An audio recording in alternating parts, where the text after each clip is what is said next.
चुकी है? कोई प्रॉब्लम तो नहीं है? ऑडियो वीडियो सब कुछ क्लियर है? तो फिर अपन आज की क्लास स्टार्ट करते हैं। आशीष रावत आ चुके हैं, शुभम कुमार आ चुके हैं, कह रहे क्लास 12 ओपन नहीं हो रही है। बेटा अगर किसी की क्लास ओपन नहीं हो रही है, क्लास डाउनलोड करने में प्रॉब्लम है, तो मुझे थोड़ी ना पता लगेगा। आप लोग टेक्निकल टीम को फोन कीजिए ना, वो आप लोग की प्रॉब्लम सॉल्व करेंगे बेटा। आशीष आ चुके हैं, राम यादव आ चुके हैं, जतिन कुमार आ चुके हैं, राधे राधे बेटा राहुल आ चुके हैं, बिट्टू राजपूत आ चुके हैं, पंकज सिद्धार्थ मोहम्मद असलम आ चुके हैं, जतिन कुमार आ चुके हैं, मौनी आ चुकी है, अरविंद आ चुके हैं। चलो भैया आज की क्लास स्टार्ट करें। हाँ जी, हाँ जी, चलो स्टार्ट करते हैं अपनी आज की क्लास।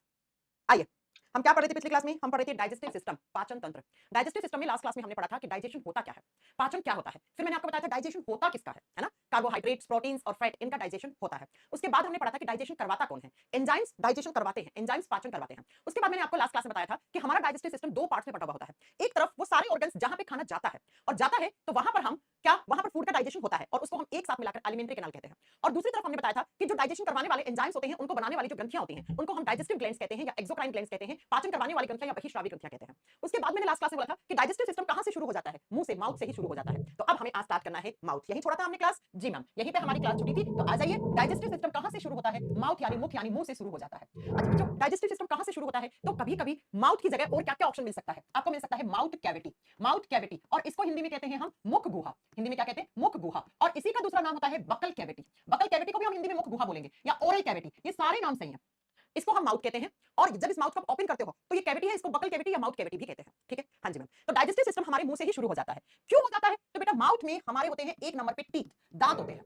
दांत क्या करते हैं? आप जो खाना खाते हैं उस खाने को तोड़ फोड़ कर देते हैं, उस खाने का ब्रेक डाउन कर देते हैं। जैसे ही आपने खाना खाया तो दांत हमारे उस खाने को चबाना शुरू कर जाते हैं, उस खाने की ग्राइंडिंग पीसना शुरू कर देते हैं। और बेटा खाने का तोड़ फोड़, खाने को पीसना, खाने को छोटे छोटे टुकड़ों में डोनेट करना, छोटे छोटे टुकड़ों में कन्वर्ट करना क्या कहलाता है? डाइजेशन, पाचन कहलाता है ना? तो हमें सबसे पहले पढ़ना पड़ेगा ये दांत क्या होते हैं, कितने प्रकार के होते हैं, डेंटल फॉर्मूला क्या होता है, छोटे बच्चे में कितने दांत होते हैं, एक अडल्ट पर्सन में कितने दांत होते हैं, ये सब कुछ हमें पढ़ना पड़ेगा, है ना? तो आइए स्टार्ट करते हैं। दांत से बहुत सारे क्वेश्चन बनते हैं बेटा एग्जाम में। सारे क्वेश्चन आज की क्लास में हम कवर कर लेंगे। सबसे पहला, बायोलॉजी की वो ब्रांच जिसमें हम टीथ के बारे में स्टडी करते हैं उसको हम ओडेंटोलॉजी कहते हैं। ओडेंटोलॉजी वो ब्रांच होती है जिसके अंदर आप दांतों के बारे में स्टडी करते हो। जब प्रोनाउंस करते हैं तो ओ साइलेंट हो जाता है, ओडेंटोलॉजी ब्रांच बन जाती है। और जो इस ब्रांच पे काम करते हैं वो टीथ स्पेशलिस्ट, दांतों के डॉक्टर्स को क्या कहते हैं? डेंटिस्ट। वो डेंटिस्ट बन जाते हैं, है ना? यही है ना? तो दांतों के बारे में स्टडी करना ओडेंटोलॉजी कहलाती है। अगली बात बेटा, जो ह्यूमन टीथ होते हैं, मनुष्य के दांत होते हैं, वो चार प्रकार के होते हैं। 4 types of teeth in human mouth, है ना? हमारे मुंह के अंदर कुल 4 प्रकार के दांत होते हैं। अभी कौन कौन से दांत हैं? एक नंबर पे लिखेंगे हम इंसिजर्स। नंबर 1 पे क्या लिखेंगे हम? इंसिजर्स। इंसिजर्स को बोलते हैं हिंदी में कृतक। कृतक का मतलब होता है बेटा काटने वाला, काट देता है। और 2 नंबर पे आते हैं दांत, उनको बोलते हैं हम कैनाइंस। कैनाइंस एस लगा दो क्योंकि ज्यादा होते हैं, हिंदी में बोलते हैं रदनक दांत। और नंबर 3 पे जो आते हैं उनको बोलते हैं हम प्रीमोलर्स। प्रीमोलर्स को हिंदी में कहा जाता है अग्रचौवर्णक। अग्र का मतलब होता है आगे, चबाने वाला, अग्रचौवर्णक। ठीक है। और 4 नंबर पे आते हैं सबसे आखिर वाले दांत जिसको आप दाढ़ बोलते हो, उनको हम मोलर्स कहते हैं या हम उसको चौवर्णक कहते हैं। तो 4 प्रकार के दांत होते हैं हमारे incisors, canines, premolars, molars. Hindi medium वाले बच्चों इंग्लिश का सब साथ में याद रखना, ठीक है? क्योंकि एग्जामिनर प्रीमोलर को प्रीमोलर टाइप कर देता है, मोलर को मोलर टाइप कर देता है ना? जी मैम। आइए मैं आपको सबसे पहले इनका नंबर बताती हूँ, फिर आपको बताऊंगी कि कौन कौन से दांत कैसे होते हैं। इंसिजर्स कितने होते हैं? हम लोगों में इंसिजर्स होते हैं 8 दांत। मैम इंसिजर्स कौन से होते हैं? आप स्माइल करो, स्माइल करोगे तो ये ऊपर वाले जबड़े के सामने के 4 दांत और ये नीचे वाले 4 दांत, इनको हम इंसिजर्स कहते हैं। हमारे मुंह में जैसे ही स्माइल करते हैं तो इनको हम स्माइली टीथ भी कहते हैं बेटा। जब आप हंसते हो तो सामने वाले इंसान को स्माइल करने पर 4 ऊपर वाले जबड़े के और 4 नीचे वाले जबड़े के जो दांत दिख रहे होते हैं उनको हम इंसिजर्स कहते हैं, राइट? जी मैम। अब कैनाइंस कौन से होते हैं? कैनाइन 4 होते हैं, 4 होते हैं कैनाइंस। कौन से होते हैं? कौन से दांत कैनाइंस हैं? ये वाले, ये नुकीले वाले इंसिजर्स के बगल में। आइए मैं आपको बना के दिखाती हूं। देखो बेटा 2 जबड़े होते हैं, मैंने आपको पढ़ाया था। ऊपर वाले जबड़े का नाम क्या होता है, नीचे वाले जबड़े का नाम क्या होता है, मैं बार-बार नहीं बताऊंगी। मैंने कहा था ऊपर वाले जबड़े में जो हड्डी होती है उसका नाम क्या बताया था, बताओ मुझे। मैम ऊपर वाले जबड़े में जो हड्डी होती है उसका नाम था, आपने बताया था मैक्सिला। तो ऊपर वाले जबड़े को बोलते हैं मैक्सिब्यूलर जबड़ा। ये नाम कहां से पड़ा है? क्योंकि ऊपर वाले जबड़े में जो हड्डी होती है उसको मैक्सिला कहते हैं, तो यहां से नाम बन गया है मैक्सिब्यूलर जबड़ा। हमारे ऊपर वाला जबड़ा मैक्सिब्यूलर जबड़ा कहलाता है। अपर जो इज नोन एज मैक्सिब्यूलर जो, ठीक है। नेक्स्ट, नीचे वाला जो जबड़ा होता है उसमें हड्डी होती है उसको मैंडिबल कहते हैं, तो इस जबड़े का नाम पड़ गया मैंडिब्यूलर जो। क्या नाम पड़ गया बेटा? मैंडिब्यूलर जबड़ा। हिंदी में सेम नाम है, मैंडिब्यूलर जबड़ा ही बोलेंगे। तो 2 जबड़े हैं। अब अगर मैं आपसे पूछूं टोटल कितने दांत होते हैं, तो आओ यहां पर पहले समझो। 8 इंसिजर्स होते हैं, 4 कैनाइन होते हैं, 8 प्रीमोलर्स होते हैं और 12 मोलर्स होते हैं। तो टोटल कितने दांत हो गए हैं? 32 दांत हो गए हैं। अभी मैं बताऊंगी, किसी किसी में 28 भी हो सकते हैं, किसी में 30 हो सकते हैं, लेकिन थोड़ा वेट करो। इन जनरल जब हम लिखते हैं तो हम लोगों में 32 दांत होते हैं। 16 ऊपर वाले जबड़े में, 16 नीचे वाले जबड़े में, दोनों में। अभी 16-16 कैसे होते हैं वो समझने की कोशिश करो। आओ मैं एक जबड़े का बता दूं तो दोनों जबड़ों में सेम होते हैं। हाँ जी मैम सुनिए, इस जबड़े में ये जो 4 है सामने के 1 2 3 4, इनको बोलते हैं आई, I for incisor, incisors. Same ऊपर है 4। जी मैम। अब इंसिजर्स के बगल बगल में नुकीले दांत होते हैं, ऐसे देखो, ऐसे एक नुकीला और दूसरा नुकीला, ये होते हैं कैनाइन। 2 नीचे वाले जबड़े में है और 2 ऊपर वाले जबड़े में है कैनाइन। जी मैम। अब आओ कैनाइन के बगल में होते हैं आपके प्रीमोलर्स। प्रीमोलर्स को बोलते हैं अग्रचौवर्णक, आगे वाले चबाने वाले। 8 है तो 4 नीचे वाले जबड़े में, 4 ऊपर, 1 2 यहां होंगे, 2 यहां होंगे, ऐसे। इनको हम क्या बोलते हैं? पीएम बोलते हैं। पीएम का मतलब प्राइम मिनिस्टर नहीं है, प्रीमोलर है, ठीक है? जी मैम। अब मोलर्स कितने होते हैं? 12। तो 6 नीचे वाले जबड़े में, 6 ऊपर वाले जबड़े में। तो ये 6 कैसे होते हैं एक जबड़े में? तो देखो बेटा 3 इस साइड होंगे ऐसे और 3 इस साइड होंगे ऐसे, ये लो। इनको हम लास्ट वालों को क्या बोलते हैं? M, M. तो इंसिजर्स को हम आई से डिनोट करते हैं, कैनाइंस को हम सी से लिखते हैं, प्रीमोलर्स को हम पीएम से लिखते हैं और मोलर्स को हम एम से लिखते हैं। तो इस प्रकार हमारे अंदर 32 दांत होते हैं। मैं एक बार फिर से समझा देती हूं आपको। 4 ये इंसिजर्स होते हैं, जब आप स्माइल करते हो तो 4 निचले जबड़े के, 4 ऊपर वाले जबड़े के। ये सामने वाले को दिखाई देते हैं, इनको इंसिजर कृतक कहते हैं। उसके बाद दो यहाँ होते हैं नीचे वाले जबड़े में, दो ऊपर होते हैं सबसे नुकीले दांत जिनको हम कैनाइंस कहते हैं, रदनक कहते हैं। इसके बगल में देखो दो दो चार प्रीमोलर्स होते हैं, चार यहाँ प्रीमोलर, चार यहाँ होते हैं, 8 प्रीमोलर होते हैं। और सबसे लास्ट में जो दांत होते हैं उनको हम मोलर्स कहते हैं। तो अगर मैं आपसे दो चार थके हुए क्वेश्चन पूछ लूं, मान लो एग्जामिनर ने पूछ लिया सबसे आगे वाले दांत कौन से हैं, तो क्या करके आओगे? सबसे आगे वाले दांत इंसिजर्स हैं। सबसे लास्ट वाले दांत कौन से हैं? तो सबसे अंतिम में, सबसे आखिरी में कौन से दांत है? ये मोलर दांत है ना? बात समझ में आई मेरी? जी मैम। अब आओ जरा थोड़ी सी बातें और समझा दे आपको। ये इंसिजर्स जो होते हैं इनको हम स्माइली टीथ कहते हैं। इसके बगल में जो कैनाइंस होते हैं, कैनाइन सबसे ज्यादा नुकीले दांत होते हैं बेटा। नुकीले का मतलब ये शार्प होते हैं, ये नीचे से ना बहुत ज्यादा नुकीले होते हैं, है ना? और बेटा कैनाइंस का काम क्या होता है? कैनाइंस का काम होता है टीयरिंग। टीयरिंग, टीयरिंग का मतलब क्या होता है? चीर फाड़ करना। टीयरिंग का मतलब होता है चीर फाड़ करना। जब भी आप चिप्स का पैकेट खोलते हो, आप कोल्ड ड्रिंक की बोतल का ढक्कन खोलते हो, है ना, या दूध के पैकेट को फाड़ते हो, तो बेटा ये इस दांत से फाड़ते हो। इसको कैनाइन कहते हैं। क्यों फाड़ते हैं? क्योंकि सबसे नुकीले दांत होते हैं। जबकि इंसिजर्स का काम होता है cutting of food. Cutting, cutting का मतलब काटना। ये फूड को काटने का काम करता है, भोजन को काटना। इसका काम होता है भोजन को काटना, इसका काम होता है भोजन की चीर फाड़ करना। चीर फाड़ करना, ठीक है? क्या करना? चीर फाड़ करना। और उसके बाद ये जो प्रीमोलर्स होते हैं, इनका काम होता है ग्राइंडिंग करना। अपन बोलते हैं मिक्सी में ग्राइंड कर दो। ग्राइंडिंग का मतलब होता है पीसना, और छोटा पीस देना, ग्राइंडिंग कर देना, पीस देना।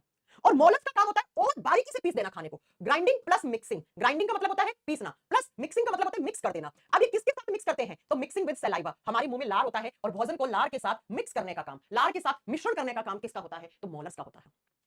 हम एग्जाम में क्वेश्चन कैसे आएगा? एग्जाम में क्वेश्चन आता है कौन से दांत स्माइली टीथ कहलाते हैं? ये वाले। कौन से दांत फूड की कटिंग करते हैं? इंसिजर्स। कौन से दांत भोजन की चीर फाड़ करते हैं? टीयरिंग करते हैं? कैनाइंस। कौन से दांत खाने को ग्राइंड करते हैं? प्रीमोलर्स। कौन से दांत और छोटा पीस देते हैं खाने को और लार के साथ मिक्स कर देते हैं? तो आप क्या बोलोगे? मोलर्स। मोलर्स। आगे बस समझ में? जी मैम।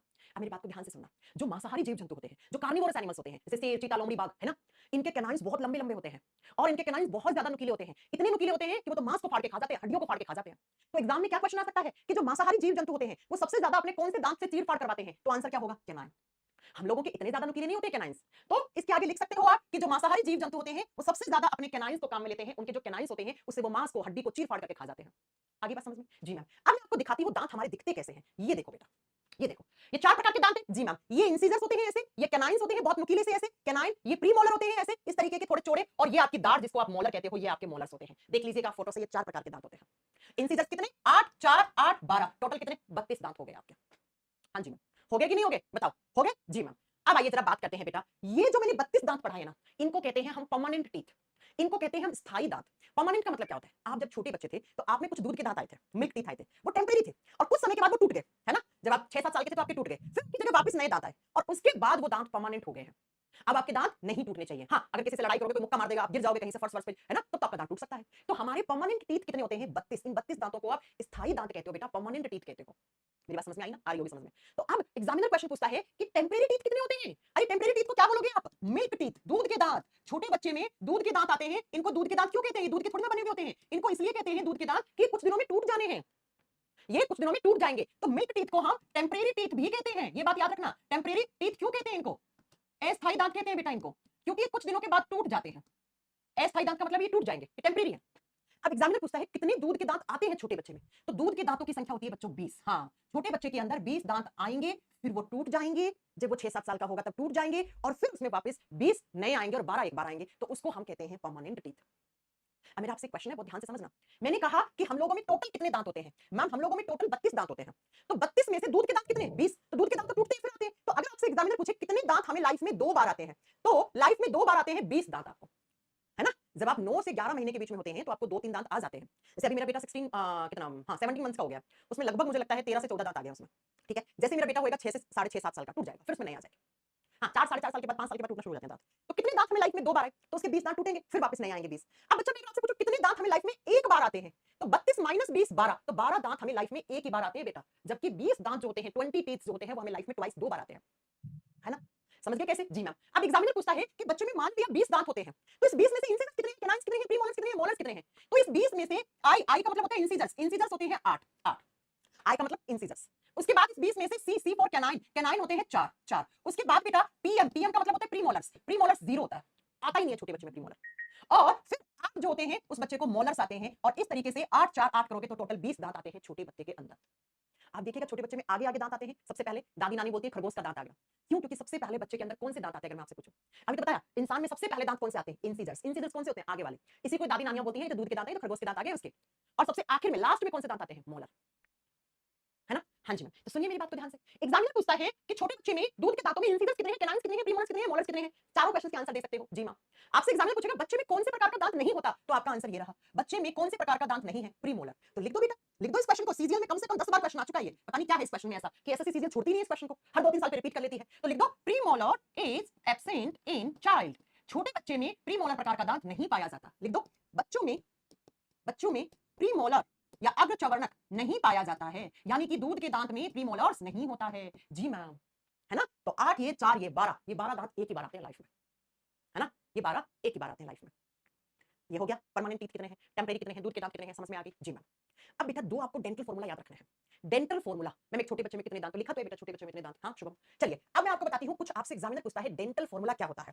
दो तरीके से डेंटल फॉर्मूला बनता है। देखो ये फॉर्मूलाज किसी काम के नहीं है, तो एग्जाम में आते हैं तो हमें बताने पड़ते हैं, ठीक है। अगर आपसे पूछे कि एक अडल्ट पर्सन का डेंटल फॉर्मूला क्या होता है, अडल्ट का मतलब क्या होता है, जो बड़ा हो गया, जो मिनिमम 18 साल का तो है ही है ना, जो 18 साल का तो है ही है। तो अगर आपसे पूछे अडल्ट पर्सन का डेंटल फॉर्मूला को हिंदी में कहते हैं दंत सूत्र। क्या है, दांतों का फॉर्मूला क्या है, ये आपको फॉर्मूला बस याद रखना है। कैसे बनता है वो मैं बता देती हूँ, बाकी किसी काम का नहीं है। देखो डेंटल फॉर्मूला बनाने के लिए आपको इस तरीके से 4 जबड़े बनाने होते हैं। देखो ये मेरे 2 जबड़े, इसमें एक बार ऐसे कट लगाओ, एक बार ऐसे कट लगाओ, 4 चैम्बर बन गए। जी मैम।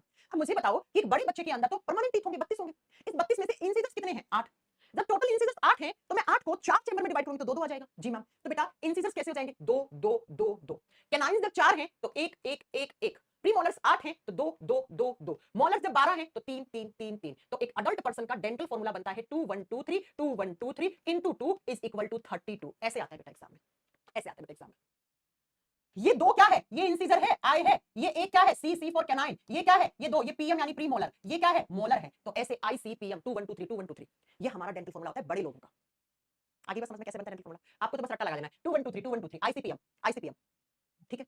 अब अगर मैं आपसे पूछूं चाइल्ड का डेंटल फॉर्मूला क्या है, चाइल्ड यानी छोटे बच्चे के दांतों का दंत सूत्र क्या है, छोटे बच्चे के दांतों का डेंटल फॉर्मूला क्या है, दंत सूत्र क्या है, तो आप मुझे बना के बता सकते हो। जी मैम। क्यों नहीं बता सकते, छोटे बच्चे में कितने दांत हैं, 20। तो इस 20 दांतों को 4 चैम्बर में ऐसे डिवाइड कर दो, कर दिया मैम, कर दिया। तो 20 में इंसिजर्स कितने, 8, तो 2 2 में डिवाइड कर दियो, कर दिया मैम। कैनाइन कितने, 4, तो 1 1 में डिवाइड कर दो। होते ही नहीं है तो 0 लगा दो बेटा, लगा दिया 0। जी मैम। मोलर कितने, 8, तो 2 लगा दो बेटा, 2 2 2 2 2 2। तो छोटे बच्चे के डेंटल फॉर्मूला कैसे बनेगा, 212 लिखेंगे बेटा, 2102। इसको कैसे बना देंगे हम, 2102। 0 लगाना है, 0 नहीं लगाया गलत हो जाएगा, इनटू 2 इज इक्वल टू 20। तो अगर आपसे पूछे बड़े लोगों का परमानेंट टीथ का, अडल्ट का डेंटल फॉर्मूला क्या है, तब 2123 करके आना। छोटे बच्चों का दांतों का फॉर्मूला क्या है, 2102 2102। ऐसे 2103 कहां से हो जाएगा अजीत बेटा, 2 होगा ऐसे, ठीक है। आगे बात समझ में, आगे चलो आगे डेंटल फॉर्मूला याद कर लोगे। बच्चे में कौन से प्रकार का दांत नहीं होता है, याद कर लोगे। सबसे पहले कौन से आता है, मैं लिख देती हूँ। सबसे पहले दांत आते हैं इंसिजर्स, जिसको हम दूध के दांत बोलते हैं। ये इंसिजर सबसे पहले आते हैं, और सबसे आखिरी में, यानी कि आखिरी का मतलब हो गया जब बच्चा बड़ा हो जाएगा तो उसमें आपकी अकल की दाढ़ आती है, जो मैं भी बताऊंगी, वो मोलर्स होती हैं। तो मोलर सबसे अंतिम में आते हैं, सबसे आखिरी में आते हैं, है ना, ठीक है। हाँ जी मैम। अब आइए मैं आपको नेक्स्ट पॉइंट बताती हूँ कि मैंने कहा किसी किसी बच्चे में, अभी आप लोगों में से किसी किसी में 28 दांत है, किसी किसी में 30 दांत है, और किसी किसी में 32 दांत भी हो सकते हैं। मैम ऐसा क्यों, क्योंकि बेटा हमें 4 आती है अकल की दाढ़। अगर आपने एक भी नहीं आई है अकल की दाढ़, जिसको इंग्लिश में विजडम टूथ कहते हैं, तो प्यारे बच्चों अभी आप में 28 दांत हैं। ये सेट में आती हैं, जोड़े में आती हैं। अगर आप में 2 आ गई, 2 का एक जोड़ा आ गया, 2 आ गए, तो आप में 28 प्लस 2 30 हो गए। अगर आपने 4 के 4 आ गई अकल की दांत, तो बेटा आप में 32 दांत हैं। तो मुझे कमेंट करके बताओ किस किस में अकल की दांत आ गई, विजडम टूथ आ गया, और कितने आ गए, मुझे ये बताओ, जल्दी बताओ। मैं बोर्ड पे लिखती हूँ कि विजडम टूथ होता क्या है। हाँ जी, विजडम टूथ होता क्या है, विजडम टूथ हम हिंदी में बोलते हैं अकल की दांत, अकल की दांत। अब बेटा इसका अकल से कोई लेना देना नहीं होता है। अगर किसी में आ गई है तो इसका मतलब ये नहीं है कि आप में अकल आ गई, नहीं आई है तो इसका मतलब ये नहीं है कि आप में अकल नहीं आई है। फिर हम इसको अकल की दांत क्यों बोलते हैं, तो सुनो। ऐसा कहते हैं कि ये आती है आपको 20 साल के बाद। हाँ 20 साल के बाद कभी भी आ सकती है, 24 साल में, 26 साल में, 28 साल में, किसी किसी को 30 साल में भी आती है ना, कभी भी आ सकती है। तो ऐसा कहते हैं कि जब ये दांत आता है तो बेटा आप मैच्योर हो चुके होते हैं, आप में अकल आ चुकी होगी। जबकि छोटे बच्चे में दांत आए थे तो छोटे बच्चे में इतनी अकल होती नहीं है, तो इसको सिर्फ हम अकल की दांत बोलते हैं, लेकिन इसका अकल से कोई लेना देना नहीं होता है। तो एग्जामिनर पूछता है विजडम टूथ कितने आते हैं, 4 आते हैं बेटा, टोटल कितने, 4। और किस किस में आते हैं, सेट में आते हैं। 2 का सेट एक बार आएगा, 2 का जोड़ा एक बार आएगा, 2 का सेट एक बार आएगा, ऐसे, ठीक है, ऐसे आते हैं। अब जरा सुनिए मेरी बात, ये अकल की दांत कौन से प्रकार के दांत हैं, बेटा अकल की दांत होती हैं मोलर्स। अगर आपसे पूछे कि अकल की दांत कौन से प्रकार के दांत में शामिल है, मोलर्स में। मैंने कहा आप में टोटल मोलर्स कितने होने चाहिए, मैम 12 होने चाहिए। तो अगर आप में एक भी अकल की दांत नहीं आई है तो अभी आप में 8 ही मोलर है। अगर आप में 2 अकल की दांत आ गई तो आप में 10 है मोलर। अगर 4 की चारों आ गई तो बेटा आप में 12 है मोलर। तो एग्जामिनर क्वेश्चन पूछता है कि जो अकल की दांत होती है, जो विजडम टूथ होता है, वो किस प्रकार के दांतों में शामिल है, तो वो मोलर्स में शामिल है। तो अकल की दांत 4 आती है, यानी कि 4 मोलर्स आते हैं। हाँ जी, जो पहला जोड़ा आता है मोलर्स का उसको बोलते हैं थर्ड पेयर ऑफ मोलर। उसके बाद जो दूसरा आता है उसको बोलते हैं फोर्थ पेयर ऑफ मोलर। हाँ, जो थर्ड और जो फोर्थ होता है ना सेट, ये आप में आते हैं बाद में, कब 20 साल के बाद थर्ड और फोर्थ मोलर्स आते हैं, उसी को आप अकल की दाढ़ कहते हैं। अब जब ये आती है तो आपको बहुत दर्द होता है, बुखार आ जाती है ना, बहुत इस हिस्से में बहुत दर्द होता है। दाढ़ सबसे आखिर में आती है क्योंकि मोलर से मोलर सबसे आखिर में होते हैं। एक इधर आएगा, एक इधर आएगा, एक इधर आएगा, एक इधर आएगा। अब क्यों होता है इतना दर्द? क्योंकि बेटा जब आपको ये अकल की दांत आती है तब तक आपके मसूड़े बहुत विकसित हो चुके होते हैं, मसूड़े बहुत आपके जो है वो एकदम क्या कहते हैं, छोटे बच्चों के मसूड़े बहुत सॉफ्ट होते हैं, तो आराम से निकल जाता है उसके अंदर से दांत, और दांत तो बहुत हार्ड स्ट्रक्चर होती है, बहुत हार्ड होते हैं दांत तो, है ना? तो बेटा जब हमारे मसूड़े जो होते हैं, जब हम बड़े होते हैं तो उसका मांस टाइट हो जाता है मसूड़ों का, तो उसके अंदर से इतनी हार्ड स्ट्रक्चर, इतनी कठोर संरचना निकलती है, तो मसूड़ों को फाड़ के आता है, और मसूड़े जब फटते हैं तो उसके अंदर ब्लड सेल्स होती हैं, वो फटती है, नर्व सेल्स होती हैं, वो फटती हैं, तो आपको दर्द होता है, आपको दर्द का एहसास होता है ना? सूज जाता है आपका पूरा जबड़ा, अब खाना पानी नहीं खा, कुछ दिन के लिए खाना पानी सब गटकने में आपको दर्द होता है, राइट? तो बेटा आपसे एग्जामिनर पूछता है विजडम टूथ किस प्रकार का दांत है, आप बोलोगे मोलर्स। कौन कौन सा molar? Third set, fourth set molar, right? अब बच्चा विजडम टूथ को साइंस कहती है it is a vestigial organ, it is a vestigial organ. अब वेस्टिजियल ऑर्गन को हिंदी में कैसे कहते हैं हम? अवशेषी अंग। ये एक अवशेषी अंग है। अब ये वेस्टिजियल ऑर्गन्स होते क्या है मैम?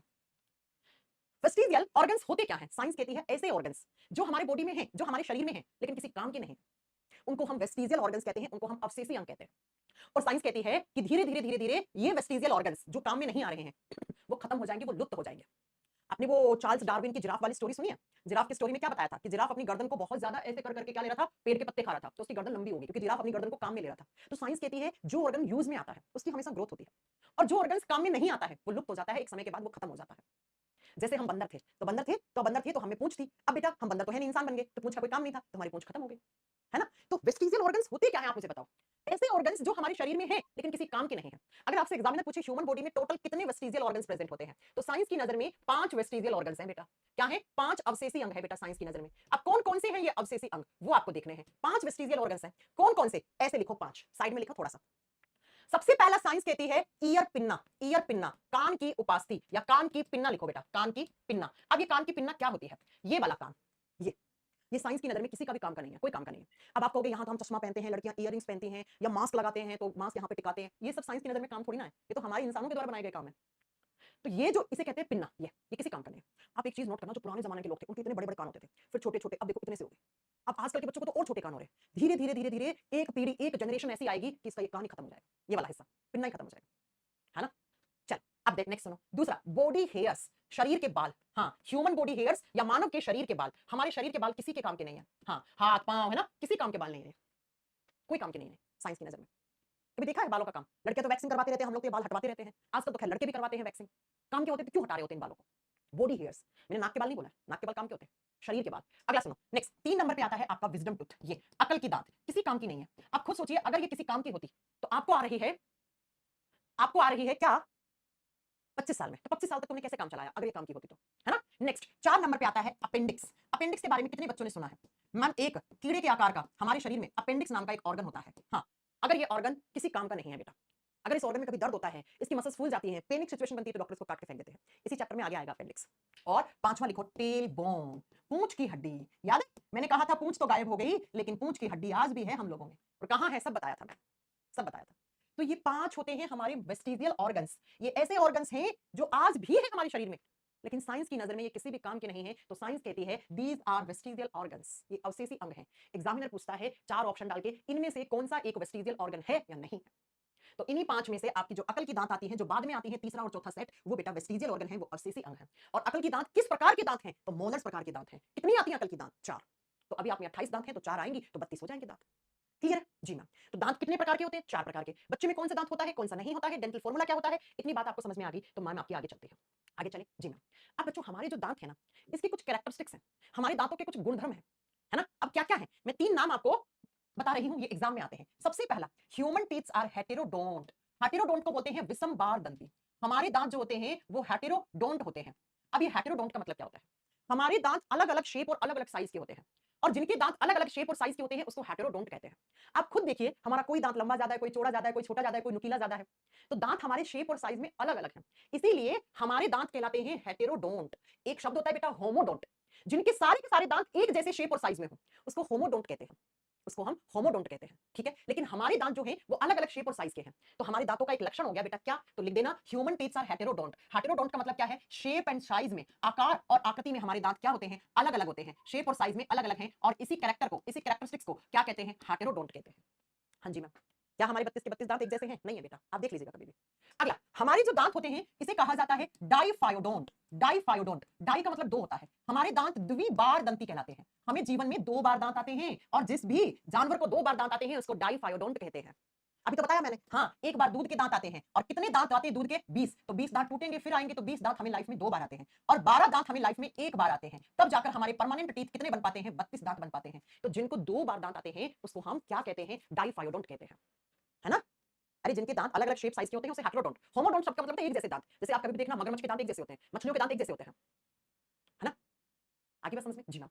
अगला तीसरा जो हमारे दांत का कैरेक्टर होता है उसको बोलते हैं थीकोडोंट। थीकोडोंट को हिंदी में बोलते हैं गृतदंती। बेटा गृत संस्कृत भाषा का शब्द है जिसका मतलब होता है गड्ढा। हाँ, हमारे दांत ना सॉकेट के अंदर धसे हुए होते हैं। आपने देखा जब एक छोटे बच्चे को दांत आता है तो कैसे आता है ना? तो सुनिए कैसे आता है छोटे बच्चे को। सबसे पहले मसूड़े के अंदर ऐसे एक सॉकेट बन के आएगा। हाँ, पहले एक सॉकेट बनेगा बेटा और उस सॉकेट के अंदर फिर यहाँ पर ऐसे दांत आएगा।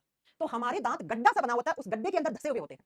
तो उसको हम क्या कहते हैं? उसको हम कहते हैं थीकोडोंट। थीकोडोंट गृतदंती यानी गड्ढे के अंदर धसे हुए, गृत के अंदर धसे हुए होते हैं बेटा। ऐसे एक सॉकेट बना हुआ होगा और उस सॉकेट के अंदर एम्बेडेड होंगे यानी कि अंदर धसे हुए होंगे, तो इसको हम क्या बोलते हैं? थीकोडोंट। तो एग्जामिनर पूछता है क्या क्या मैम आपकी पूरी क्लास की आभार है बट मैथ की क्लास कब लाइव होगी पता नहीं। आप टेक्निकल टीम से पूछिए बेटा, है ना? तो हमारे दांत हेटेरोडोंट होते हैं कि नहीं? हाँ जी मैम। हमारे दांत डाइफायोडोंट होते हैं कि नहीं? हाँ जी मैम। हमारे दांत थीकोडोंट होते हैं कि नहीं? हाँ जी मैम, होते हैं, होते हैं। और मांसाहारी जीव जंतु सबसे ज्यादा कौन से दांत को काम में लेते हैं? क्या करके आओगे? चीर फाड़ किससे करते हैं? कैनाइन से करते हैं, कैनाइन से करते हैं, राइट? जी मैम। ये होगी दांत कितने प्रकार के होते हैं, दांतों के क्या क्या लक्षण है, कौन सा दांत किस काम में आता है? कटिंग, बाइटिंग, है ना? चीर फाड़ करना, ग्राइंडिंग, मिक्सिंग करना, दांत के कौन से दांत का क्या काम होता है? अब मैं आपको पढ़ाऊंगी स्ट्रक्चर ऑफ टीथ। आखिर हमारा दांत होता कैसा है अंदर से? तो लिखिए स्ट्रक्चर ऑफ टीथ, दांत की संरचना। स्ट्रक्चर ऑफ टीथ, कैसा दिखता है दांत? बेटा मुझे लगता है पूरे के पूरे कैरियर में सबसे ज्यादा पंक्चुअल टीचर मैं ही होंगे, है ना? बता दो अगर ना हूं तो मैं। मुझे ऐसा लगता है कि पूरे कैरियर में जिस प्रकार टीचर्स की शिकायतें आप लोग करते हो ना, उसको देखते हुए मुझे लगता है कि सबसे ज्यादा मैं ही हूं आपकी punctual teacher, on time class start करने वाली, ऑन टाइम बंद करने वाली। दांत की संरचना, कैसा होता है दांत? कैसा होता है दांत? आइए आपको पहले फोटो दिखाते हैं, फिर इसी चीज को मैम दांत में कीड़ा कैसे लग जाता है, रुकिए बेटा सब बताएंगे हम। दांत में कीड़ा कैसे लगता है? ऐसा दिखता है आपका दांत अंदर से, ऐसा ऐसा दिखता है आपका दांत अंदर से, देखो ऐसा। अब आपको हमें तो सिर्फ सफेद दिखता है, हमें तो सिर्फ सफेद दिखता है बेटा, आपको सिर्फ ये वाला हिस्सा दिखता है, लेकिन ये भी तो अंदर मसूड़े के अंदर होता है, ये भी तो देखना पड़ेगा, है ना? मैम 1 बजे की क्लास थी 12:30 से क्यों? बेटा प्रदीप कितनी बार बताऊं क्लास जो है वो उसका टाइमिंग मैंने बढ़ा दिया है ना? चल आ जा। दांत आपको बाहर से सफेद रंग का दिखता है लेकिन कुछ लोगों के तो पीले दांत भी दिखेंगे आपको। जो लोग बीड़ी तंबाकू टोबैको है ना ये सब पीते हैं उनके कैसे होते हैं? दांत पीले पड़ जाते हैं, पायरिया लग जाता है। जो लोग ऐसी जगह रहते हैं, आपको बताओ कि जिस जहां पे हार्ड वाटर आता है ना, तो उसमें भी क्या होता है? उसमें भी दांत पीले पड़ जाते हैं, अभी बताएंगे आपको। ठीक है चलो, आपको सिर्फ दांत का ये वाला हिस्सा दिखता है, ये अंदर होता है मसूड़े के। अब कैसे होता है तो वो समझिए। तो समझिए, आइए मैं आपको बताती हूँ। ये हमारे दांत का ऊपर वाला हिस्सा है, ये वाला हिस्सा ऊपर, ऊपर वाला भाग, ऊपर ये सारा मेरा ऊपर है। और सर पे क्या पहनते हैं? क्राउन पहनते हैं। क्राउन का मतलब होता है ताज। ये हमारे दांत का अपर पार्ट होता है, इसको क्राउन पार्ट कहते हैं। क्राउन का मतलब होता है बेटा ताज कहां पहनते हैं? ऊपर वाले भाग पे, है ना? तो ये क्राउन भाग है, ये दांत का अपर पार्ट है। अपर का मतलब होता है बेटा ऊपर वाला भाग है, ठीक है? ये ऊपरी भाग है। और ये आपके दांतों का नीचे वाला भाग है। मैं लाल कलर से बना रही हूं बिकॉज़ मसूड़े लाल रंग के होते हैं, ठीक है? इसलिए, ठीक है? चलो, ये आपके दांतों का नीचे वाला हिस्सा होता है यहाँ पे, ऐसे। ये दांतों का लोअर पार्ट होता है, ऐसे ऐसे। ये इसे लिखेंगे आप दांतों का लोअर पार्ट। लोअर का मतलब होता है निचला हिस्सा, लोअर पार्ट जिसे हम कहते हैं दांत का निचला हिस्सा। और बेटा दांत का निचला हिस्सा होता है, ये किसका बना हुआ होता है? गम्स का, मसूड़े का। ये किसका बना हुआ होता है? ये बना हुआ होता है गम्स। गम्स का मतलब होता है मसूड़े। ये मसूड़ों का बना हुआ होता है, मसूड़ा होता है ये। और मसूड़े किसके हैं? मसूड़े बने हुए होते हैं मसल्स के, मांसपेशी के। मसूड़े किसके बने होते हैं? मांस के। तो कभी कभी आप बहुत तेज ब्रश करते हो तो ये मांस फट जाता है ना? ये मसूड़े फट जाते हैं। और इस मसूड़े के अंदर क्या होता है? इस मसूड़े के अंदर ब्लड वेसल्स होती है, वो टूट जाती है, आपका खून निकलना शुरू हो जाता है। तो जब आप ब्रश करते हैं साथ में तो आपको खून आना शुरू हो जाता है, इसीलिए। अब ये दोनों हिस्से हैं, अच्छा क्राउन में एंड में क्राउन पार्ट, ठीक है? अब देखो इन दोनों हिस्सों के बीच में एक कैविटी बनती है, ऐसे एक खाली जगह बनती है और इस कैविटी को कहते हैं पल्प कैविटी। इसे क्या कहते हैं? पल्प कैविटी कहते हैं। और हिंदी में कहा जाता है लुगदी गुहा। तो अगर आपसे एग्जामिनर क्वेश्चन पूछे कि पल्प कैविटी कहां पर होती है, तो दांत के ऊपर और नीचे वाले हिस्से के बीच में पल्प कैविटी होती है। अब मैं इसी चीज को आपको फोटो से दिखाती हूं, समझने की कोशिश करना। ये दांत का क्राउन वाला पार्ट है जो हमें दिखता है बाहर, ये रहा क्राउन भाग। ये दांत का नीचे वाला हिस्सा रूट गम्स जिसको बोलते हैं, देखो ना ये रूट वाला हिस्सा है, लिखा हुआ है जड़, जो मैंने अभी आपको गम्स बताए हैं, है ना? ये क्या है? ये रूट वाला जड़ों वाला हिस्सा है। अब ऊपर और निचले हिस्से के बीच में ये कैविटी बनी हुई है, ये गुहा, इसे क्या कहते हैं? पल्प कैविटी कहते हैं। इसे क्या कहते हैं? पल्प कैविटी कहते हैं। क्या आपको मेरी बात समझ में आई? जी मैम।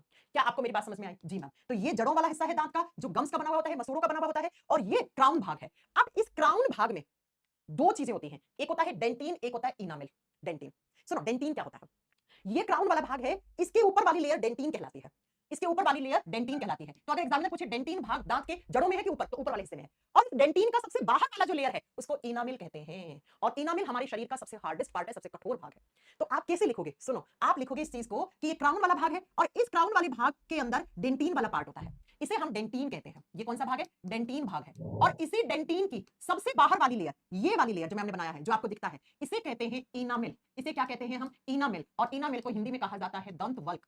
या इनामेल ही कहा जाता है। और पता है बच्चों, ये इनामेल जो होता है वो हमारे शरीर का हार्डेस्ट पार्ट है, यह हमारे शरीर का सबसे कठोर भाग है। एग्जाम में इतनी बार आता है मनुष्य के शरीर का सबसे कठोर हिस्सा, कठोर भाग कौन सा है? इनामेल। कहां होता है? दांत में। दांत में कहां होता है? डेंटिन। डेंटिन कौन सा भाग है? ऊपर वाला भाग।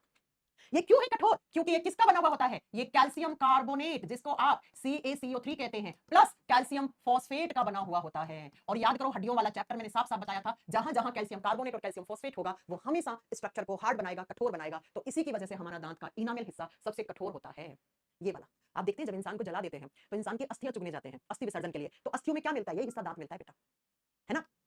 आई बात समझ में? यही मिलता है क्योंकि कठोर होता है, जलता नहीं है। तो एग्जामिनर का क्वेश्चन कैसे बना? सुनो, मनुष्य के शरीर का सबसे कठोर भाग कौन सा है? इनामेल। किसका बना हुआ होता है? Calcium carbonate and calcium phosphate, है ना? CaCO3 और CH3PO4 का होल ट्वाइस। और इसी कैल्शियम कार्बोनेट और कैल्शियम फॉस्फेट के दांत बने हुए होते हैं, ये हम जनरली बोल देते हैं। हम बोल देते हैं कि हमारा दांत इतना हार्ड क्यों है? क्योंकि कैल्शियम कार्बोनेट कैल्शियम फॉस्फेट का बना होता है। अभी आप कह रहे थे ना कि मक्कल की दांत आती तो बहुत दर्द होता है। क्यों होता है दर्द? देखो, इस मसूड़े को ऐसे यहां से चीर के ये हिस्सा ऊपर आता है और ये हिस्सा इतना हार्ड है, तो ये इतनी कठोर स्ट्रक्चर इस मसूड़े के अंदर से, मांस के अंदर से निकलेगी बेटा ऐसी, तो दर्द तो होगा ना, मांस को फाड़ के आता है तो दर्द तो होगा ना। जी मैम। अब बेटा एग्जाम के क्वेश्चंस आपके यहाँ खत्म होते हैं, लेकिन मैं आपको कुछ जनरल चीजें आपको बताती हूँ। सुनो, आप लोगों को कभी कभी दांत में कीड़ा लग जाता है। आप लोग कहते हैं दांत में कीड़ा लग गया, दांत की सफाई करवाने जा रहा हूँ। सुनो, दांत में कीड़ा नहीं लगता है जब आप ब्रश नहीं करते हो प्रॉपर, है ना? आप हाइजीन मेंटेन नहीं करके रखते हो, आप मुंह की सफाई नहीं करते हो, रात को खाना खाया ब्रश नहीं किया, सुबह भी ब्रश नहीं किया, तो जो खाने के अंदर जो खाना होता है वो दांतों के बीच में जाके फंस जाता है, फंस गया, और वही खाना सड़ जाता है। और उस खाने के सड़ने से हमारे मुंह में बैक्टीरियाज, जर्म्स लग जाते हैं, जीवाणु कीटाणु लग जाते हैं, और वही जीवाणु कीटाणु हमारे दांतों की जड़ों को कमजोर कर देते हैं यहाँ आके, जिसको हम दांत में कीड़ा लगना कहते हैं। वो कीड़ा नहीं होता एक्चुअली, वो जर्म्स होते हैं, वो कीटाणु होते हैं, वो बैक्टीरियाज होते हैं, वो जीवाणु होते हैं, और वही जीवाणु कीटाणु आते हैं और दांतों की इन जड़ों के अंदर यहाँ आके इंफेक्शन कर देते हैं। अब ये अंदर वाला हिस्सा है, आपको दांत में नीचे की तरफ दर्द होना शुरू होगा। आप डॉक्टर के पास जाओगे, डॉक्टर कहेगा देखिए आपके दांत में तो बहुत ज्यादा यहाँ पे बैक्टीरिया पनप गए हैं, बहुत ज्यादा दांतों की जड़ें कमजोर कर दी हैं। बेटा ये दांतों की जड़ें हैं, ये जड़ है, और किसी भी चीज की जड़ कट जाए तो ये हिस्सा तो वैसे ही खत्म है, ये हिस्सा तो वैसे ही खत्म है, क्योंकि यही जड़ें खून, पानी, ऑक्सीजन इस हिस्से तक पहुंचाती हैं। अब इसी जड़ों के अंदर बैक्टीरिया, जर्म्स लग गए, तो जो न्यूट्रिशन इस हिस्से तक जाना था वो पहुंच नहीं रहा है, जर्म्स और बैक्टीरिया खा जा रहे हैं उस न्यूट्रिशन को, वो जर्म्स और बैक्टीरिया खा जा रही है उस न्यूट्रिशन को, उस पोषक तत्व को, और दांत की इस हिस्से तक पहुंच ही नहीं पा रहा है, पहुंच नहीं पा रहा है, तो ये दांत टूटना शुरू हो जाता है। आधा दांत टूट गया, आप डॉक्टर के पास जाओगे, डॉक्टर कहेगा अरे भाई साहब आपका तो दांतों में बहुत ज्यादा क्या थे, कीड़ा लग गया, इसकी वजह से आपको दर्द हो रहा है और आपका आधा दांत तो टूट गया है। अब मुझे करना पड़ेगा RCT। RCT का फुल फॉर्म होता है रूट कैनाल ट्रीटमेंट। अगर किसी ने करवाया होगा तो उसे समझ में आ रही होगी ये बात। अब इस रूट कैनाल ट्रीटमेंट में क्या करता है डॉक्टर? डॉक्टर आपको 3 बार बुलाता है। सबसे पहली वाली सिटिंग में जब पहली बार बुलाएगा तो क्या करेगा? जहां जहां बैक्टीरिया पनपे हुए थे, सबसे पहले जिस दांत में इंफेक्शन है उस दांत को एनेस्थेसिया देकर उस हिस्से को बेहोश करते हैं, ताकि आपको दर्द महसूस ना हो, आपको नमनेस आ जाए, आपको एकदम सूनापन आ जाए उस हिस्से में। मान लो मेरे इस दांत का RCT हो रहा है, मेरा नहीं हुआ आज तक, मैं बता रही हूं फॉर एग्जांपल, है ना? इस दांत में कुछ हो रहा है तो इस हिस्से को सुन कर देगा डॉक्टर, यहाँ एनेस्थेसिया, इस हिस्से को बेहोश कर देगा। अब इसमें क्या करेगा? यहाँ की सफाई करेगा इन जड़ों की, जैसे सुइयां होती हैं, वो सुइयां ऐसे मारता है इसके अंदर, किसी का हुआ होगा उसे पता होगा, और यहाँ से ये पूरा मवाद भरा हुआ होता है, पूरी गंदगी भरी हुई होती है, बैक्टीरिया, जर्म्स इसको निकालता है पहली बार, और निकाल के क्लीन करके इसको छोड़ देता है। अब कहेगा आप घर जाओ और दलिया खिचड़ी ये खाना, कोई हार्ड चीज मत खाना, 2-3 दवाइयां देता है कैट्रोल डीटी वगैरह करके ना, दर्द तो ये खा लेना। दांत की सबसे अच्छी दवा होती है कैट्रोल डीटी, कैट्रोल डीटी करके आती है, दांत में जब भी दर्द हो वो खा लिया करो आप, है ना? सुनो, अब दूसरी बार बुलाएगा तो क्या करेगा बेटा? फिर से यहाँ की सफाई करेगा ताकि थोड़े बहुत जर्म्स वर्म्स बच ना जाए, और बाद में क्या करता है आपको बोलेगा देखिए मैंने पूरी सफाई कर दी है, और अब इस दांत में, दांत खोखला हो गया यहाँ पे, तो इस हिस्से में एक फिलिंग कर देता है, फिलिंग कर देता है, यहाँ पे एक मसाला भर देता है, और मसाला भर के इसके ऊपर एक कैप लगा देता है ऐसे, और इसी को कहते हैं RCT, रूट कैनाल ट्रीटमेंट। ठीक है, इसी को कहते हैं रूट कैनाल ट्रीटमेंट। अगर ये आप नहीं करवाओगे तो आज एक दांत में लगे हुए जर्म्स, बैक्टीरिया धीरे धीरे दूसरे दांत में जाएंगे, तीसरे में जाएंगे, तो आसपास के सारे दांत सड़ जाएंगे आपके, है ना?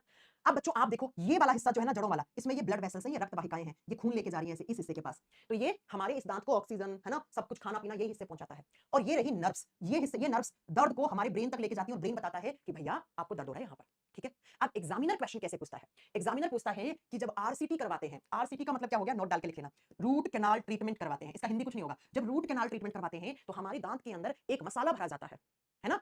एक मसाला भरा जाता है, एक फीलिंग होती है, उस फीलिंग को क्या कहते हैं? वो किससे बनाई जाती है? वो अमलगम की होती है बेटा। अब मानिए अमलगम क्या होता है? अगर आपने मेरे से केमिस्ट्री पढ़ा होगा तो मैंने साफ साफ बताया था, जब आप मर्क्यूरी धातु को, मर्क्यूरी का सिंबल Hg होता है, मर्क्यूरी धातु को अदर मेटल्स के साथ, किसी अन्य धातुओं के साथ मिक्स करके एक मसाला बनाते हैं, एक मिक्सचर बनाते हैं, तो उसको अमलगम कहते हैं।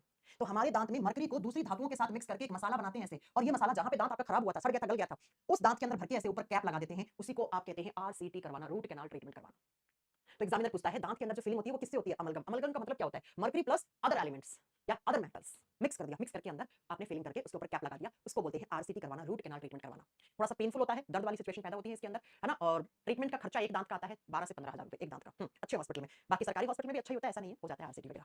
ठीक है बच्चों, तो ये हमें दांत के स्ट्रक्चर से क्वेश्चन पूछने थे जो एग्जामिनर पूछता है। अब बच्चों अगर कल मेरा हुआ है, रवि कुमार तुम कल ही करवा के आए हो आरसीटी, वाह जी वाह। अब सुनो बच्चों, आप अगर बीड़ी, तंबाकू, सिगरेट ये सब पीते हैं, इन सबके अंदर होता है टार, निकोटिन, और यही निकोटिन जो है दांतों के ऊपर आके चिपक जाता है, जिसकी वजह से दांत पीले पड़ जाते हैं। आप देख सकते हैं जो लोग बीड़ी, तंबाकू, सिगरेट पीते हैं उन सबके दांत पीले होते हैं। सबसे ज्यादा जर्दा गुटखा खाते हैं उनके दांत आपने देखे होंगे पीले हो जाते हैं। अब बेटा एक कारण और होता है हमारे दांत पीले होने का। ऐसे गांव कस्बे जहां पर हार्ड वाटर आता है, हार्ड वाटर का मतलब होता है कठोर जल, खारा पानी आता है, जो पानी खारा है, क्यों? क्योंकि उस पानी के अंदर फ्लोराइड आयंस ज्यादा है, फ्लोराइड आयंस ज्यादा है। जब पानी के अंदर फ्लोरीन या फ्लोराइड आयंस क्या होते हैं, ज्यादा होते हैं, तो ये ज्यादा जो फ्लोराइड आयंस होते हैं ना बेटा, ये दांत को पीला कर देते हैं, येलो कर देते हैं, येलो कर देते हैं, येलो टीथ कर देते हैं। ऐसा पानी, खारा पानी, जैसे हमारे राजस्थान में आज भी बहुत सारे जिले ऐसे हैं, जैसे हमारी मम्मी जिस गांव से आती है, मेरा नानी का गांव, तो उसमें मेरी मम्मी, मेरी मासी, इन सबके पीले दांत हैं बचपन से, है ना। मेरी मम्मी की तो खैर नहीं है, लेकिन मेरी मासी है तो दोनों के पीले दांत हैं। अब लोगों को लगता है जब कोई पहली बार मिलता है उनसे कि वो लोग तो भैया कि बीड़ी बीड़ी पीती होंगी, है ना, तंबाकू वंबाकू खाती होंगी, लेकिन यकीन मानिए वो दोनों लोग कुछ नहीं खाते हैं, वो बचपन से खारे पानी में रहे हैं। तो खारे पानी का मतलब होता है कि जिसमें फ्लोराइड आयंस ज्यादा हो, और ऐसा पानी जिसमें फ्लोराइड आयंस ज्यादा होता है वो पीला दांत कर देता है। ये फ्लोराइड की लेयर दांत के ऊपर चढ़ जाती है, दांत पीले हो जाते हैं, इसी को फ्लोरोसिस कहा जाता है। इसी को इस बीमारी को, ये बीमारी एक तरीके की, इसे फ्लोरोसिस कहा जाता है। तो अगर आपसे एग्जामिनर क्वेश्चन पूछे कि फ्लोरोसिस क्या होता है, तो ऐसा पानी जिसके अंदर फ्लोराइड आयंस या फ्लोरीन की मात्रा ज्यादा होती है। फ्लोराइड होता है, फ्लोरीन जब सल्फर से रिएक्ट कर देता है तो हैलाइड बनाता है, फ्लोराइड बनाता है। तो जिस पानी में फ्लोराइड की मात्रा FLOU होगा ना, स्पेलिंग आप सही कर लेना, इसकी मात्रा ज्यादा होती है तो दांत पीले पड़ जाते हैं बेटा। ठीक है, आगे बात समझ में, इसी को फ्लोरोसिस कहते हैं। अब अगर आप फ्लोरीन बिल्कुल नहीं लोगे पानी में तो आपके दांत टूटना भी शुरू हो सकते हैं। तो फ्लोरीन दांतों की हेल्थ के लिए भी अच्छा होता है। ठीक है, तो फ्लोरोसिस कब होता है, जब आप पानी में फ्लोराइड आयंस की अधिकतम मात्रा यूज कर लेते हैं, और ऐसा पानी खारा पानी या हार्ड वाटर कहलाता है। हाँ, ये खारा पानी है। तो हमारी नानी वानी के गांव में खारा पानी आता था, आजकल तो फिर भी ठीक आने लग गया है। तो उस पानी में फ्लोराइड आयंस ज्यादा थे, वो पानी मम्मी ने पिया तो उनके दांत पीले पड़ गए, है ना। हम तंबाकू खाने वाले को कुछ नहीं लगता है, हाँ जो खाता है उसको कुछ नहीं लगता, बाकी तो आप देख ही सकते हैं ना। चलिए, तो ये हमारी दांत की स्ट्रक्चर यहाँ पे खत्म होती है। दांत से बनने वाले मैंने आपको सारे क्वेश्चन करवा दिए। कितने दांत लाइफ में 2 बार आते हैं, कितने 1 बार आते हैं, बच्चे में कौन सा पहले आता है दांत, कौन सा आखिरी आता है, कौन सा दांत अकल के दांत में शामिल नहीं है, कितनी अकल की दांत आती है, कौन से नंबर की आती है, हाइड्रोडोंट क्या होता है, डायोफायोडोंट क्या होता है, थिकोडोंट क्या होता है, डेंटल फॉर्मूला क्या होता है, इंसिजर्स कितने होते हैं, कैनाइंस कितने होते हैं, और दांत जो होते हैं वो डाइजेस्टिव सिस्टम में क्या योगदान देते हैं। तो दांत डाइजेस्टिव सिस्टम में भोजन की कटिंग, बाइटिंग, ग्राइंडिंग, मिक्सिंग कर देते हैं। जो आप खाना खाते हैं, गांधी जी ने क्या कहा है, खाना मुंह में खाकर 32 बार चबा के खाना चाहिए। 32 बार तो नहीं, लेकिन कम से कम आपको 5 से 7 बार चबा के खाना चाहिए। कुछ लोगों की आदत होती है बस मुंह में एक बार चबाया निगल लेते हैं, उनको अक्सर एसिडिटी की, है ना, जलन की, कब्ज की, इन सब की प्रॉब्लम रहती है। खाने को आराम आराम से, स्लोली स्लोली खाएं, आराम आराम से दांतों से चबा के खाएं, वही खाना लगता है शरीर में, है ना। ठीक है, तो अब हम नेक्स्ट हम पढ़ेंगे मैम, आपके कोलगेट में नमक है क्या। अच्छा सुनो, अगर आपसे पूछे टीथ का पीएच कितना है, हमारे दांतों का पीएच कितना है, दांत का पीएच आ जाए ना एग्जाम में, तो आपको करके आना है 5.5, इतना होना चाहिए बेटा दांत का पीएच। अगर 5.5 से कम होने लग जाए तो हमारे दांत टूथ डिके शुरू हो जाता है।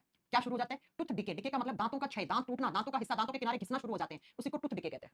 और हम जो टूथपेस्ट करते हैं बेटा, वो टूथपेस्ट होता है हमेशा बेसिक नेचर का, क्षारीय प्रकृति का। टूथपेस्ट होता है 8 पीएच वाला, टूथपेस्ट की पीएच का मान होता है लगभग 8, 8 का मतलब बेसिक नेचर वाला। तो आपने रात को खाना वाना खाया, ब्रश वश नहीं किया, तो दांतों की पीएच क्या होगी, 5.5 से नीचे आ गई। अब सुबह उठकर आप ब्रश करोगे तो बेटा अगर दांत की पीएच 5.5 से नीचे आई थी तो ये एसिडिक नेचर है, आप ब्रश करोगे तो ब्रश में क्या है, बेसिक नेचर है, तो ये बेसिक नेचर आके इस एसिडिक नेचर को न्यूट्रल कर देगा, न्यूट्रलाइजेशन रिएक्शन कर देगा, और आपके दांतों का पीएच फिर 5.5 हो जाएगा। तो एग्जामिनर क्वेश्चन पूछता है कितने दांत के पीएच घटने से आपके दांतों का क्षय, आपके दांत घिसना टूटना शुरू हो जाते हैं, 5.5, इससे नीचे पीएच नहीं आना चाहिए। इसी पीएच को बैलेंस करने के लिए आप टूथपेस्ट करते हैं, ब्रश करते हैं। तो जो टूथपेस्ट होते हैं वो हमेशा बेसिक नेचर के होते हैं, वो हमेशा क्षारीय प्रकृति के होते हैं। क्या मेरी बात आपको समझ में आई? ठीक है, तो दांत के पीएच का मान कितना होना चाहिए, 5.5। ब्रश जो करते हैं, टूथपेस्ट में जो आप